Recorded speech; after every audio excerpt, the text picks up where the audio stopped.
En este video vamos a estudiar la diferencia de proporciones, es decir, queremos un contraste de hipótesis, queremos un contraste para la diferencia de proporciones. ¿Tú te acuerdas que si yo tengo una variable x que tiene una distribución binomial n1p1 y otra variable y que tiene una distribución binomial y además x es independiente con y, entonces yo puedo calcular el estimador máximo verosímil de P1. Recuerdas que el estimador máximo es S, el máximo verosímil, y el estimador máximo verosímil de P2 es I partido por N2. Y además vamos a tener un estimador que es el estimador conjunto, en que tomamos las dos muestras, sumamos la cantidad de éxitos partido por la cantidad total de la muestra. Entonces, el objetivo aquí es el siguiente: hacer este test de hipótesis versus alguna de las hipótesis alternativas que conocemos. Entonces, el estadístico de prueba que nosotros tenemos, el estadístico de prueba es un estadístico Z, que te acuerdas que el estimador máximo verosímil es un estimador asintóticamente normal. Así es que este va a ser un test aproximado. Y si nosotros dividimos por esta cantidad, mira, P1, 1 menos P1 partido por N1, más P2 por 1 menos P2 partido por N2, eso entonces tiene una distribución normal 0,1. Pero esta distribución normal 0,1 es una distribución aproximada cuando los tamaños muestrales son grandes. ¿Ok? Entonces, tú te recuerdas que si nosotros tenemos ahora, ponemos aquí un estimador de P1, ¿ya? Entonces, bajo H0, fíjate lo que pasa bajo H0. Bajo H0, cuando la hipótesis nula es verdadera, entonces el estadístico C, Z, se puede escribir como P1 menos P2. Y ahora, como estas dos probabilidades son iguales, yo las puedo factorizar. ¿Te das cuenta? Es una probabilidad que es P1 igual P2, que le vamos a llamar P. Y aquí cuando yo factorizo, entonces me queda 1 partido por N1 más 1 partido por N2. ¿Ya? Esta sigue siendo una distribución normal 0,1. Entonces lo que voy a hacer ahora es que voy a reemplazar, en vez de este P, por este. ¿Ya? Pero este es un estimador consistente de la probabilidad cuando son iguales. Por lo tanto, ¿te recuerdas que el teorema de Slutsky dice entonces que si yo reemplazo esa probabilidad, que es desconocida, por una probabilidad de un estimador consistente, entonces esto sigue teniendo la misma distribución? Entonces, este es el estadístico de prueba que yo voy a usar. Y este estadístico de prueba, entonces, cuando yo observe los valores, voy a poner que este es el Z observado. Entonces, valor observado. Y todo lo que está acá, entonces, lo puedo calcular. ¿Ya? Entonces, esa es la gracia. Cuando tú tienes un estadístico que tiene una distribución normal 0,1, que no depende de los parámetros, entonces ahora sí yo puedo hacer un contraste de hipótesis para la hipótesis H0, que P1 es igual a P2, versus H1, que P1 es distinto de P2. Y en este caso, el criterio de rechazo es que yo rechazo, esto va a ser más grande que P2. Entonces rechazo cuando el estadístico es mayor que un Z de alfa. Cuando tengo lo mismo, P1 igual P2 versus H1, P1 menor que P2, entonces yo rechazo H0 si el Z es menor que el Z de 1 menos alfa. Y para H0, P1 igual P2 versus H1, P1 distinto de P2, entonces rechazo H0 si el Z es menor que el Z de, en este caso, 1 menos alfa medio. Rechazo ahí o rechazo si el z es mayor que el z de alfa medios. Bilateral, unilateral hacia la izquierda, unilateral hacia la derecha. Entonces ese es el cuadrito que me resume el test de hipótesis, lo que yo tengo que saber para poder tomar una decisión. ¿Cuál sería el equivalente ahora del valor P, por ejemplo, el valor P asociado a este test? Bueno, en este caso te das cuenta que el valor P es la probabilidad que el Z sea menor que Z0 dado H0. ¿Bien? Este es mayor. ¿Por qué? Porque la hipótesis es hacia la derecha. ¿Cómo sería acá el valor P? Sería la probabilidad de que el Z sea menor que el Z0. Y acá, ¿cómo sería? Es la probabilidad que el Z sea mayor que el Z0. Esto es dado H0, ¿no? Dado H0. Entonces acuérdate que el valor P depende que tú pongas ahí el estadístico observado. Así que es una probabilidad que tú calculas usando en este caso la tabla normal. Si la región de rechazo es hacia la derecha, el valor P lo calculas poniendo aquí el estadístico Z0 pero hacia la derecha.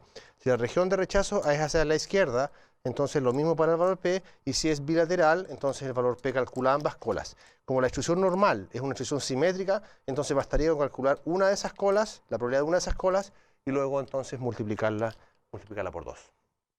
Ahora vamos a hacer un ejemplo, que es un ejemplo bastante clásico, que resume en realidad lo que es parte de la estadística que se hace usualmente en la corte, ¿ya? En la corte. Piensa tú que tú tienes gente que podría ser sentenciada, que ha sido declarada culpable o inocente. Entonces, podrías tener algunos porcentajes de personas que van a la prisión si se declaran inocentes o culpables. Entonces, tú podrías estar interesado en calcular esa diferencia de proporciones que va a la cárcel si se declaró inicialmente culpable o inocente. Entonces, así como también existe una variedad de ejemplos en que se usa la estadística, por ejemplo, para determinar la paternidad, por ejemplo, en la corte, digamos, cuando alguien tiene un problema y duda de que el hijo sea de él, por ejemplo, y quiere saber si efectivamente es posible tener un embarazo en cierta cantidad de semanas. La pregunta, ¿es posible tener un embarazo en una cantidad fija de semanas? Eso lo puede determinar el médico, pero estadísticamente también se puede decir algo. Entonces, volviendo al caso original, lo que nosotros tenemos en este ejemplo es la declaración inicial de un sospechoso, ¿ya? Acá tenemos el hecho de que él se declare culpable inicialmente o se declare no culpable. Y entonces acá tenemos el tamaño de la muestra y acá tenemos la cantidad de sentenciados a prisión. Este es un artículo que se publicó en la década del 80 y que es un caso real. Entonces son 191 personas que se declararon culpables, de los cuales 101 fueron a prisión.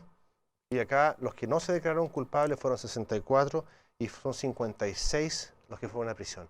Entonces esto se publicó en un artículo y forma parte del análisis estadístico que se hizo en ese momento. Entonces, si tú defines, por ejemplo, P1 como la proporción de personas que se declararon culpables, ¿ya? Que se declararon culpables y fueron sentenciados a prisión, ¿ya? Y P2, lo mismo, de personas que se declararon no culpables y fueron a prisión.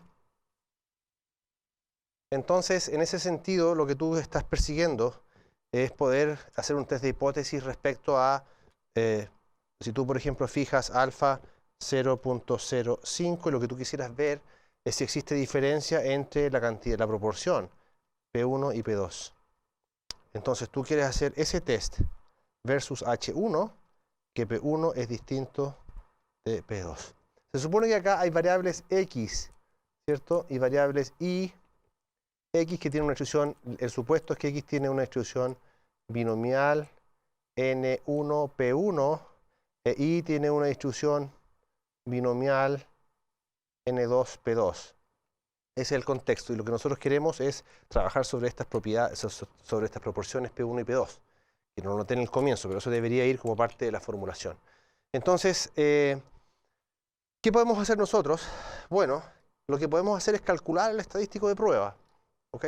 Y para eso entonces tú puedes calcular P1, que si tú lo ves a partir de esta tabla, P1 va a ser la cantidad de personas que fueron sentenciadas a prisión partido por la cantidad de personas que se declararon culpables. Eso va a ser 0.529. De la misma manera, P2, a partir de esa tabla, es la cantidad de personas que fueron a prisión partido por 64, que es la cantidad de gente que se declaró no culpable, y eso corresponde a 0.87. Asimismo calculamos el estimador P. ¿Te acuerdas que esta era la cantidad total de éxitos partido por la cantidad total de observaciones, que es 191 más 64, y eso es 0.616. Entonces ahora sí, tú estás en condiciones de calcular el estadístico de prueba. Este estadístico de prueba, te recuerdas que es P1 menos P2 gorro partido por la raíz de P por 1 menos P partido por 1 partido por N1 más 1 partido por N2. ¿Ya? Eso va a ser 0.529 menos 0.875 partido por el estimador 0.616, 1 menos 0.616, y aquí va a ser 1 partido por 191 más 1 partido por 64. Y eso nos da menos 4.94. Entonces, muy bien. Entonces, ¿cómo podríamos tomar una decisión? Lo que nos falta entonces para tomar la decisión es o construimos una región de rechazo o construimos el valor P. Si tú decides, por ejemplo, usar el valor P, entonces el valor P va a ser la probabilidad de que Z sea menor que menos 4.94 más la probabilidad de que Z sea mayor que 4.94, porque la hipótesis alternativa tiene dos colas. Por lo tanto, pero eso es lo mismo en el fondo que tomar una sola de ellas. Así que esto es 2 veces la probabilidad de que Z sea menor que menos 4.94. ¿Ok? Calculamos eso entonces y eso resulta ser 7.8 por 10 a la menos 7. Es decir, con este valor P tan chiquitito, obviamente se rechaza la hipótesis nula. Como P es menor que alfa, entonces se rechaza H0, es decir, no son iguales las proporciones. No da lo mismo si te declaras culpable o no culpable inicialmente, ¿ya? Entonces la cantidad, esencialmente, si tú te das cuenta, el P2 es mucho más grande. Es decir, la cantidad de personas que va a prisión es más grande si te declaras no culpable a que si reconozcas. Si finalmente fuiste sentenciado, eso da una indicación de que si te declaras culpable, entonces los jueces son menos estrictos contigo. Entonces se rechaza H0, es decir, no existe evidencia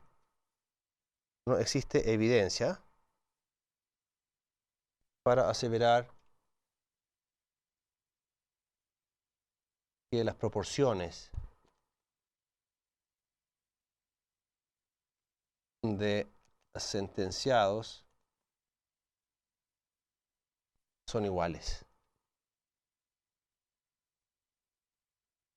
con una significancia del 5%. Eso es algo que tú podrías decir, por ejemplo. ¿Ok? Entonces, importante notar que esto puede ser, o sea, la estadística en realidad puede ser usada en diferentes contextos, en particular en un contexto en que estas sean proporciones. Estos podrían ser cantidad de gente a favor de un candidato en 2 ciudades distintas. ¿Okay? Podría ser cantidad de artículos defectuosos en compañías distintas. Podría ser cantidad de veces que falla una máquina en una sucursal de la empresa y en otra sucursal de la empresa, ¿entiendes? Entonces, el contexto general de esto es bastante amplio.